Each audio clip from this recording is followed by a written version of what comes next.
U.S. government employs more people than anybody else. Now, who's the second largest employer in the U.S.? Walmart. People see Walmart within the context now of Walmart as this large corporate behemoth. But it started with one man. Did any of you know how Walmart was founded, what the original product was that Sam Walton sold? It's kind of funny. Doctor? Nope. Good guess, but... Bottled water? The original product that Sam Walton sold was women's panties. Those items were big luxury. I mean, they can be luxurious now, but they were big luxury items at that time because there wasn't mass manufacturing. And so what happened was his original idea was to sell women's panties. He was selling, but he couldn't sell them at the price he wanted to sell them for. He originally was selling them for about $3 a pair. That was more than some people made in a week at that time. And so they were luxury, so he couldn't sell the items. And so he said, well, if I can't move them, then I need to mark them down. And then what he began to realize was something that we now call economies of scale. Because what happened was he began to move the women's panties in large quantities. As opposed to moving one or two pair at $3, he was able to move 20, 30 pair at $1.50.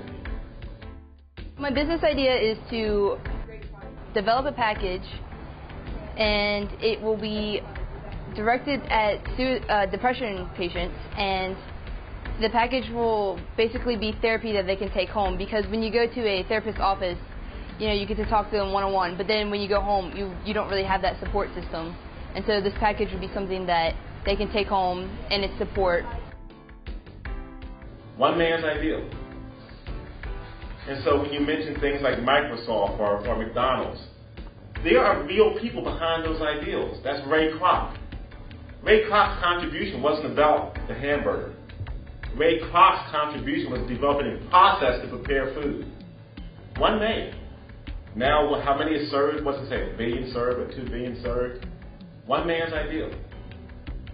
My business idea is to own my own all-star cheerleading gym located between Berryville and Winchester, Virginia. Basically, I've cheered for 6 years, so I have high experience in cheerleading, and I've cheered for all-star teams around here before. I feel that it needs to be taken up a step in Winchester. It's actually a clothing company.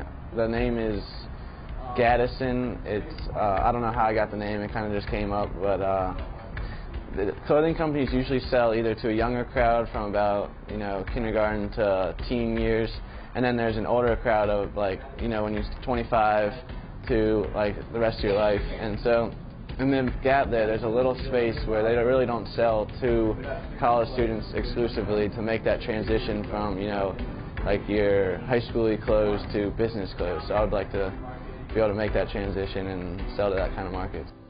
Microsoft. Who's that? Give it to me. Anything that you mentioned now, these companies, Dell, these things that you're familiar with, they started with the person's ideal.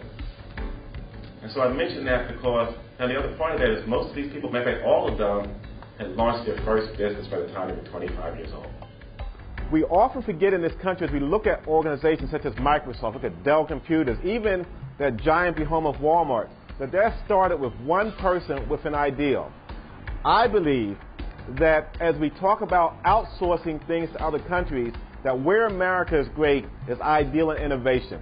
And I want to see more young people encouraged to pursue their ideals and innovations so they, in fact, can be the next Microsoft, the next Walmart, the next Dell company that has an ideal and grows and creates opportunities for those who need a job, but also business ownership and entrepreneurship is the way to wealth. And in order to create wealth, you have to own something, not just work for someone. My business idea is to create custom off-road vehicles, and they can be on-road and perform stuff like autocross. But I've built one model of it, and they're fully customizable, like the size engine that you want, the size wheels, how many people you want it to hold, the color.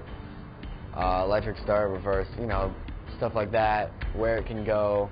And they basically tell me what they want in it. They want it to go 60 miles an hour. They want it to tow like 2,000 pounds.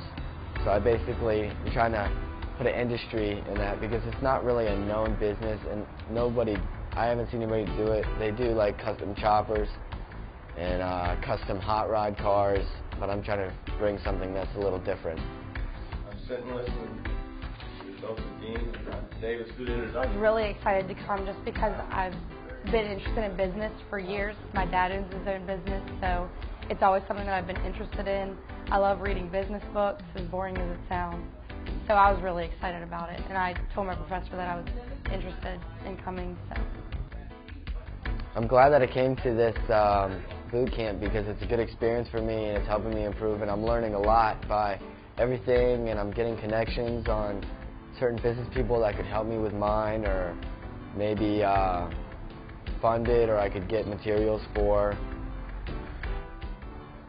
We have put together a brochure that lists the comments that we've had from students. There was not one student that said that this was a waste of their time. There was not one student that did not say it was an incredible experience. Students have developed networks not just amongst themselves, because it's important when you're a young person to have somebody else who's following your dreams. Because some of our students come from areas where there may not be someone who is supportive of what they're trying to do. And they may be the only one in their area or in their family who's pursuing this type of dream. And they get to meet other young people, because we do bring in disadvantaged youth who are part of the program. They get to connect with others who can share their dreams with. No, we never have a person who says that this was a waste of our time. In fact, I've heard people say this is the best week that they've ever spent in their life. it has taught me that I need to look around at my competition. I need to offer facilities that other gyms don't offer and teach people what cheerleading really is like and what goes into it, and not being worried about just the money, loving what I'm doing and giving these girls and guys the experience as well. The most important thing I think I learned this week was the financial aspect of businesses and how many little parts you have to put together to make a business, and everything you have to think about. And it takes so long to think. I mean, you might think of an idea, but then you got to think of every single aspect that'll make it work. And if it has like a couple of problems and you can't work around them, it'll affect your whole business. Initially, I wanted to start a psychological practice, and that was going to be my business, and that was a service. But I found that hard. I didn't really know how to market a service, so I developed a product while I've been here. And you know, I've learned that I want to market that product on the web. I have new goals for my business. I get a chance to talk with young people. A lot of them are becoming discouraged and disengaged because they hear that, they hear conflicting reports about how the economy is going. Well, the reality of it is that you can create an opportunity independent of how the economy is going, so that you can benefit you and your family in good or bad economies.